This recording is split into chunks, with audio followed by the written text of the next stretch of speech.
स्थिति थी कि अभी कभी रेफरेंडम हुआ या यहाँ जैसे कि वादा किया गया है हक खुद अरादियत का, तो कहीं अगर वोटिंग हुई तो कश्मीर के लोग, तो हमारे आजाद कश्मीर वाले तो कोई इनमें से नहीं चाहेगा कि हम इंडिया के साथ अलायंस कर देंगे। तो मकबूजा कश्मीर के या इंडियन एडमिनिस्ट्रेटिव कश्मीर के जो लोग हैं वो चूंकि ज्यादातर मुसलमान हैं, तो वो वोट हो सकता है कि पाकिस्तान के साथ रहने के लिए दे दे।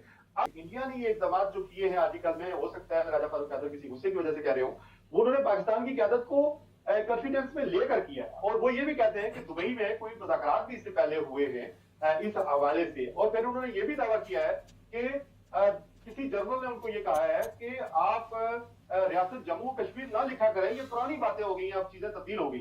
तो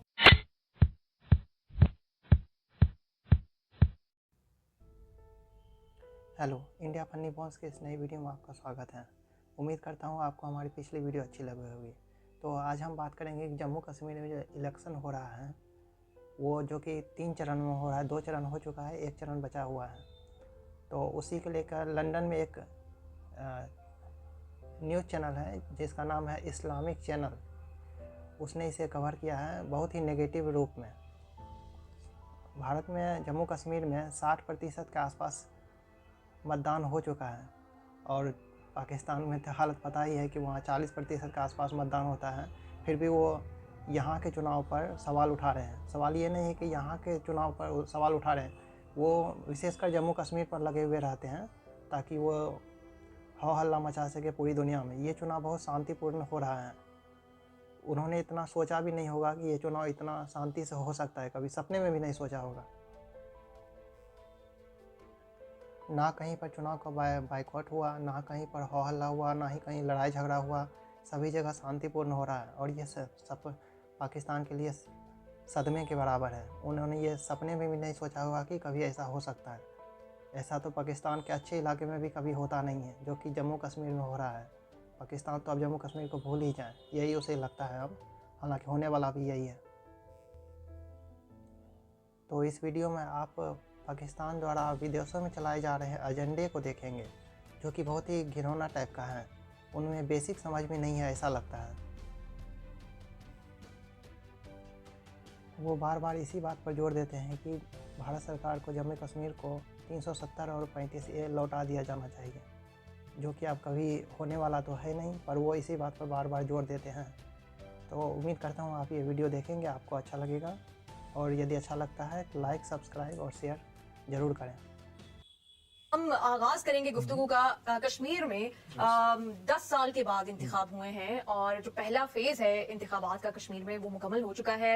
90 हलकों में से 24 हलकों में पोलिंग मुकम्मल हो चुकी है। पहला मरहला मुकम्मल हुआ है। क्या कुछ आपने ऑब्जर्व किया, क्या रीड किया, किस माहौल में ये इंतखाब जारी था? टर्न आउट के हवाले से दावा यह है कि 60% था, लेकिन इंटरनेशनल जो न्यूट्रल जर्नलिस्ट हैं उनको वहां तक रसाई नहीं दी गई थी। आपके पास क्या इतलात पहुंची हैं, किस तरह से ये जो पहला मरहला मुकम्मल हुआ है?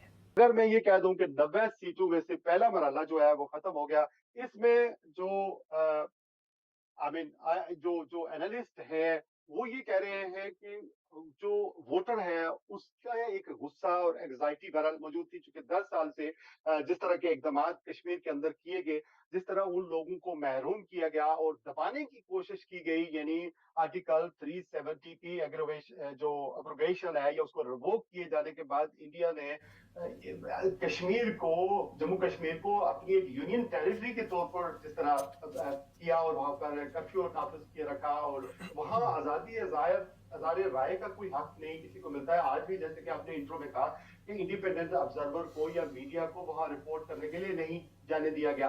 यहाँ ये भी मैं बताता हूँ कि वैसे ब्रिटिश कश्मीरी अगर यहाँ कोई लॉर्ड है या मेंबर ऑफ पार्लियामेंट है, वो अगर मकबूजा कश्मीर के अंदर जाना चाहता है तो उसको वीजा ही नहीं मिलता।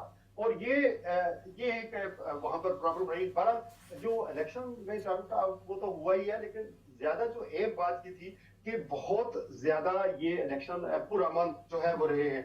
जब पहली तारीख को तीसरा फेज मुकम्मल हो जाएगा तो रिजल्ट जो है वो नताइज जो दे उसका ऐलान 8 अक्टूबर को किया जाएगा। अगर भी हो जाएगी 95 की टोटल, तो उसके बाद होना वो भी जो है अब ये आप देखें कि सितम जरीफी ये है कि वो 5 जो है वो भी हिंदू यानी मजहब से ताल्लुक उनका होगा।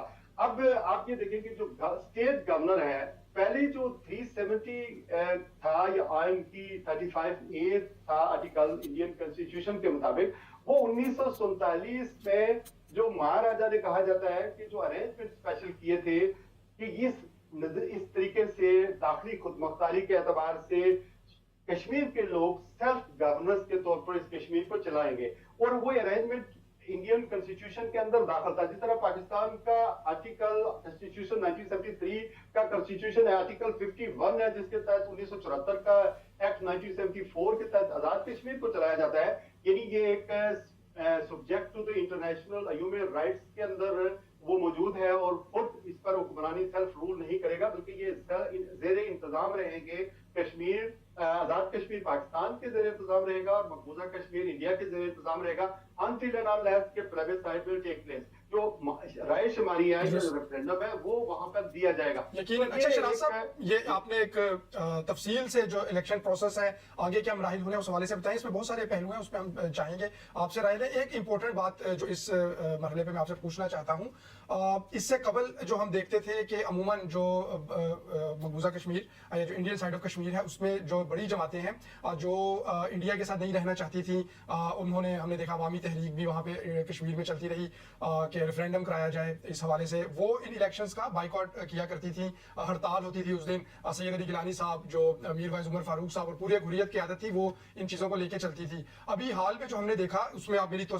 तस्हीह भी कीजिएगा अगर इसमें गलत हुआ, चूंकि इंटरनेशनल मीडिया में तो बहरहाल यही रिपोर्ट हो रहा है कि इस हवाले से किसी ने इस बार इलेक्शन को मुतनाज़ा करार नहीं दिया। इलेक्शन में जो वोट डालने वाले लोग हैं उनके खिलाफ कोई बात नहीं की, और बल्कि बहुत सारे ऐसे लोग भी जो माजी में इलेक्शंस में हिस्सा नहीं लेना चाहते थे, अब मौजूदा जो इलेक्शंस हैं वो खुद या उनके हामी वो इलेक्शन में खड़े भी थे और अपनी कंपेन भी चलाते रहे, या अपने जो उनके पसंदीदा उम्मीदवार थे उनके हक में। तो ये तब्दीली क्या वाकई है और ये किस वजह से है?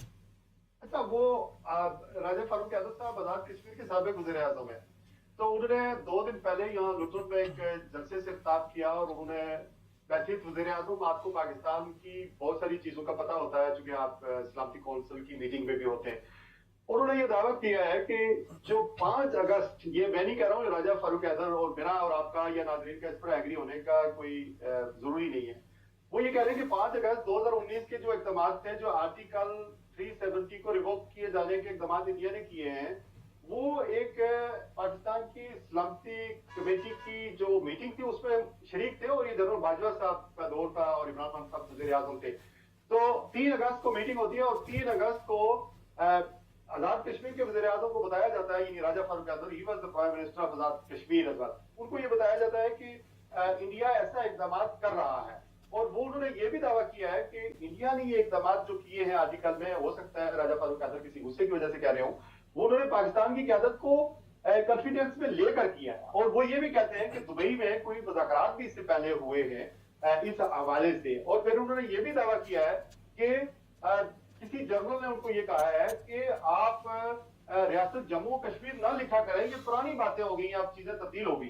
तो मैं ये समझता हूं कि फिर जिस तरह जनरल कमर जावेद बाजवा ने जर्नलिस्टों से, जिसमें हामिद मीर साहब हैं, बाकी लोग हैं जो कह रहे हैं, उनसे एक मीटिंग की थी फरवरी में, क्योंकि ये तो अगस्त में आया, तो फरवरी में मीटिंग की थी, तो उन्होंने जो कहा था कि कश्मीर के हवाले से हमें कुछ डिफरेंट अरेंज करना पड़ेंगे, हमारे टैंकिंगों में जंग लग गया है।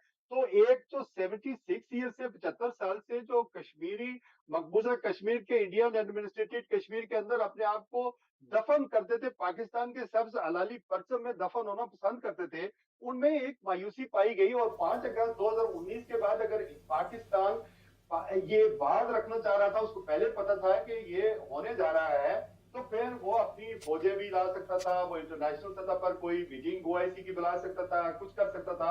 आपको पता है कि 5 अगस्त 2019 के बाद तो बहुत सारे मुजाहरे यहाँ भी हुए, दुनिया भर में हुए। इमरान खान साहब ने एक बड़ी अच्छी तकरीर की थी अक़वाम मुत्तहिदा में, और कहती थी कि अभी कभी रेफरेंडम हुआ या यहाँ जैसे कि वादा किया गया है हक के खुदरानियत का, तो कहीं अगर वोटिंग हुई तो कश्मीर के लोग, तो हमारे आजाद कश्मीर वाले तो कोई इनमें से नहीं चाहेगा कि हम इंडिया के साथ अलायंस कर देंगे। तो मकबूजा कश्मीर के या इंडियन एडमिनिस्ट्रेटिव कश्मीर के जो लोग हैं, वो चूंकि ज्यादातर मुसलमान हैं, तो वो वोट हो सकता है कि पाकिस्तान के साथ रहने के लिए दे दें।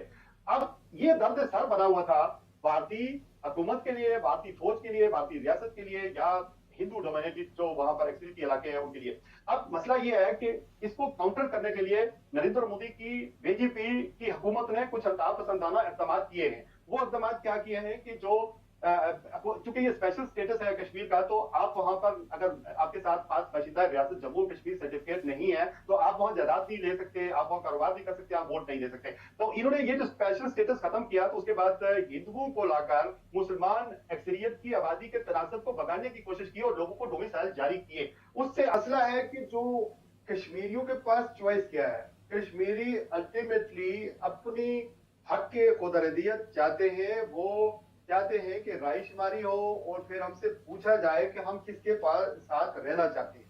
लेकिन जबर, खौफ और बर्बरियत और गंदगरज और लाशें गिराकर उनकी फसलें तबाह करके उनकी मैशत उनको भूखा रखकर उनको कैद और बंद की सोबतों में रखकर ये इलेक्शन करवाए जा रहे हैं। तो फिर ऑब्वियसली लोगों ने अपना गुस्सा दिखाना है, क्योंकि कमजोर आदमी का हथियार तो सिर्फ ही वोट की एक पर्ची होती है। वो वोट का तो आपने देखा पाकिस्तानियों का विदेश में कैसे भिंडी रोते हैं, और अफसोस तो ये है कि इंग्लैंड में भी जाके ये लोग यही कर रहे हैं। समझ में नहीं आता है कि ये विदेश में लोगों को ऐसे अनुमति मिल कैसे जाती है। वो लोग भी लगता है ऐसे एजेंडे में शामिल रहते हैं।